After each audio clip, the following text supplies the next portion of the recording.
1900 елның 15 майында Ғабдырашид Рахмати Татарстан Республикасының хәзерге Әтнә районы Иске Әжім ауылында Мөдәррис Исмәт әфәнденең гаиләсендә дөньяга килә. Абыйсы белән мәктәпне бетергәннән соң Казакстан Кызыл Яр шәһәренә укырга китә. Анда Татар Җәдид мәдрәсәсендә һәм Рус гимназиясендә белем ала. Манчжуриянең Харбин шәһәрендә татар җәмгыяте белән аралашып яшәгән Рашид Рахмати, Имам Әхмәт бай һәм Хөсәйн Абдужбай ярдәме белән гражданнар сугышы чорында чит илгә чыгып, авыр шартлардагы ай ярымлык сәяхәтеннән соң 1922 ел ахырында Германиягә укырга китә. 1923 елның язында Берлин университетының фәлсәфә факультетына укырга кергән Рашид Рахмати мәшһүр тюрколог профессор Вилли Бан Каупның укучысы, соңрак аның ассистенты буларак Анна-Мари фон Габейн белән бергә Турфаннан китерелгән борынгы уйгыр язмалары белән кызыксына башлый. Төркиләр арасында гарәп язу таралганчы файдаланылган һәм бай мәдәни мираска ия борынгы уйгыр язуы Чингис хан дәүләте сарайларында өйрәнелгән һәм монгол милли теленең беренче алифбасына үрелгән була. 20-нче ел башында Европа илләренә китерелгән әлеге төрки язмалар Германия, Франция, Британия музейлары һәм архивларында саклана.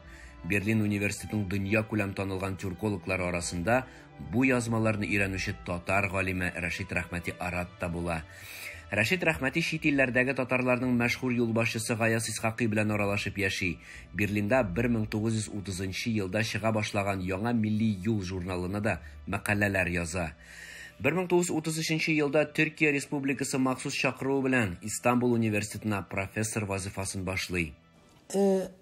Arat'tan önce eski Türk dili dendiğinde sadece runik harfli eski Türk yazıtları biliniyordu.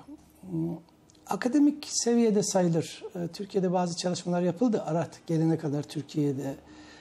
Ama üniversitede eski Türkçe bölümü, eski tabirle kürsü, Almancasıyla Lehrstuhl ki o oradan gelmişti, Alman geleneğinden gelmişti. Arat ile Türkiye'ye geldi. İlk eski Türk dili kürsüsü Türkiye'de ilk kez burada kuruldu.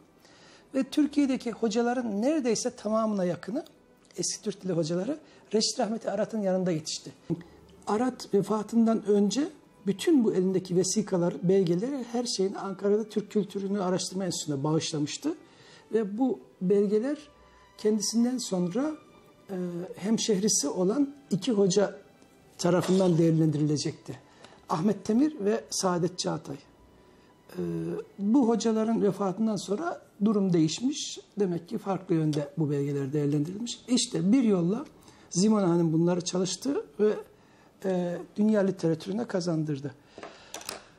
Söyleyeceğim, Türkiye'de biliyorsunuz bir dil reformu veya dil devrimi gerçekleşti. Bu dil devrimi esas olarak eski Türkçe'ye ve ağırlıklı olarak da eski Uygurca'ya, eski Uygurca bilim terimlerine dayandırıldı. İşte bu esnada Arat'ın çalışmalarının katkısı çok oldu. Sadece eski Uygurca veya Güney Sibirya Türk dilleri demeyelim. Arat'ın Türkolojiye de açtığı ufuk çok geniş. Çalışmaları çok fazla. Mesela yine bütün Türk dilleri için kaynak teşkil edecek. Daha doğrusu İslami Türk edebiyatı için ilk noktada olan Kutadgüblik dünyada ilk kez akademik olarak Reşit Rahmeti Arat tarafından çalışıldı. 1964 елның 29 ноябрендә халыкара танылган галим, милләттәшебез, якташыбыз, Истанбул университеты профессоры, филология фәннәре докторы Рашид Рахмати Арат вафат була. Шул көннән башлап аның эшен, аның тикшерүләрен укучылары дәвам итә. Инде Рашид Рахмати Арат язган әсәрләре белән Төркия Республикасы күләмендә һәм дөнья тюркология күләмендә шәрәфле урынны алып тора.